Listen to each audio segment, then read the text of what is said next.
Hey everyone, it's me again. Welcome back. I wanted to continue on a little bit in this mini web app that we're building. In our last video, which I'll link to in the description below, we had connected to an external API using JavaScript's fetch, and using the data that we got back, we displayed a list to our users. Specifically, you can see here in our web app here, in the console, we are console logging the data that we got back from the API, which was basically an array of basketball players. And then we published those players to the user in the form of an unordered list.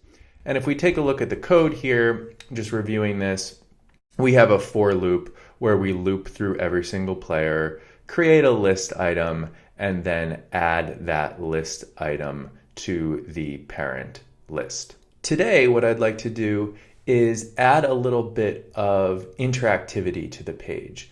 We'd like to give our users something to do and then to show them that we acknowledge what they've done. And the way that we're going to do that is through JavaScript event handlers. So we're going to pay attention for a user event and then we're going to react to it.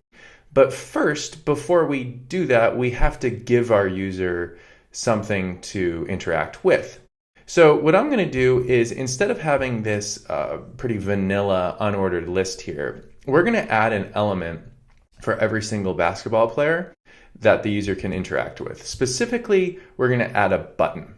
So here in line 14, we're going to do something very similar to what we have in line 11. In line 11, we created a list item. Here, we're going to say var button equals document dot create element button. And we also want to set some inner text for this. And we'll just say click me for now. If I just go into the browser here and refresh and run this code again, you'll see that nothing happens. And that's because we created this button, but we didn't actually add it to the document object model. So we need to do that. And the question is, where or how do we want to do this? Well, we don't want to add the button to the list because there's not just one button for one list. There's a button for every list item. So what we want to do here is take that list item element that we created in line 11 and use the append child method to add the button to each list item before we add that list item to the list. Let's see if this works. We'll save this, go back to the browser and refresh, and you can see all of the buttons are showing up. However, if I click one of these, nothing happens. So let's fix that now. In order to fix this, we want to go back into our code, and after we create our button here in line 14, we're going to add an event listener. So we're going to say here button.add event listener. This is very similar to what's happening actually in line 1, but the event that we want to listen for here is the click event. And then we want to pass a function that's going to run every single time JavaScript recognizes a click. For now, we can just say console log clicked. Let's save that and go back to the browser, refresh this, and keep an eye on the console log over up there on the right. You can see that when I click the button, this console log is getting registered. However, that's pretty bland, and as you can see, it's the same message for every single button. We'd like to be able to have JavaScript be aware of the which button that we clicked. So in other words, I clicked the button for Andrew Bogut, or I clicked the button for Amir Johnson, so on. In order to do that, JavaScript by default actually passes this event listener an argument. And the event listener gets, the function gets passed an argument, which is actually the event argument. So I'm going to catch that here, and then we're going to console log that. And let's see what we get here in the browser. We'll refresh this and click. And you can see that a very complex object is being console logged here. Let's narrow that down a little bit, and I'm actually going to console log event.target, which is what we're interested in. Let's refresh, and again, click one of these buttons, and you can see that the target, which is the HTML element that created this event, this click event, is being console logged in the console. However, we still have basically the same problem that we had before. Before, we were getting the same message clicked for every single button, no matter which player it was associated with. And here, we're just getting what looks to be the same HTML element because all of our buttons are identical. So there's no way of clicking this and knowing which button it came from yet. In order to do that, we need to set something that's unique about each button that helps us identify which player it's associated with. And the way to do that is through something that's called HTML attributes. Let me just show you something here if I go over to the Elements tab. Remember how our unordered list had this ID of basketball players? That's an attribute. And we are going to set an attribute on each button so that we can use it later. Let's do that right now. If I go back to the code, let's see here. I'm going to keep the console logging, but before we add the event listener, what we're going to do is button.set attribute.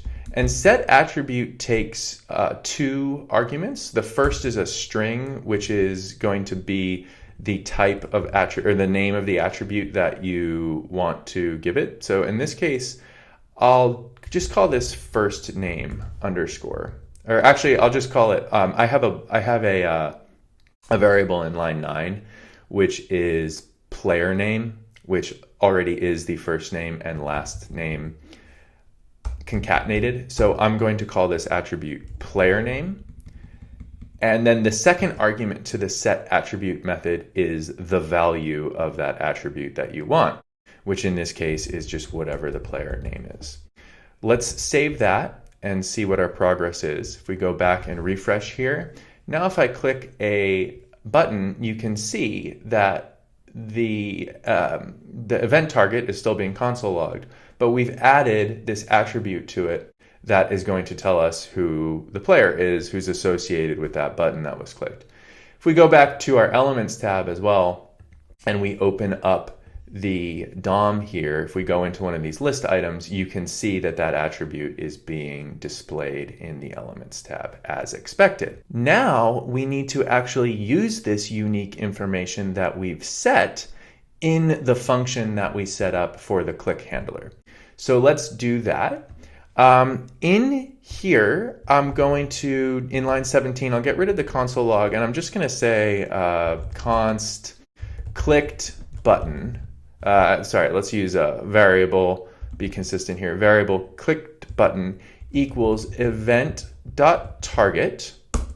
and then we'll say var clicked player name equals clicked button dot get attribute, and get attribute is going to take one argument. You can probably guess what it is. It's the name of the attribute that you want to get, which in this case is player name.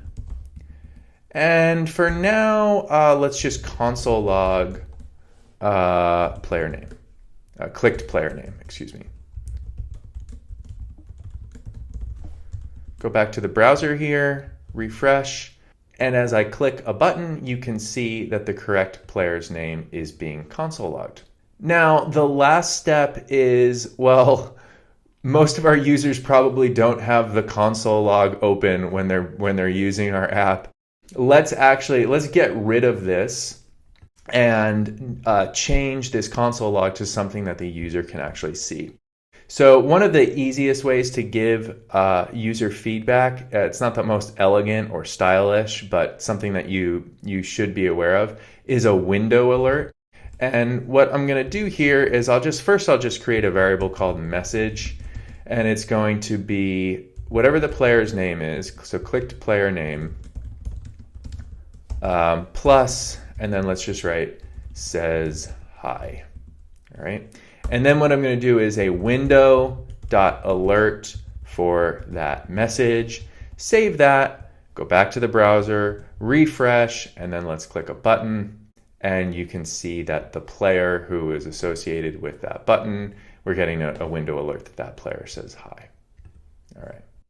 So what we've done here is we've added an event listener to one of our HTML elements, and we've used the set and get attributes to have unique information about what that element was. And then finally, we published that information to the user in the form of a window alert.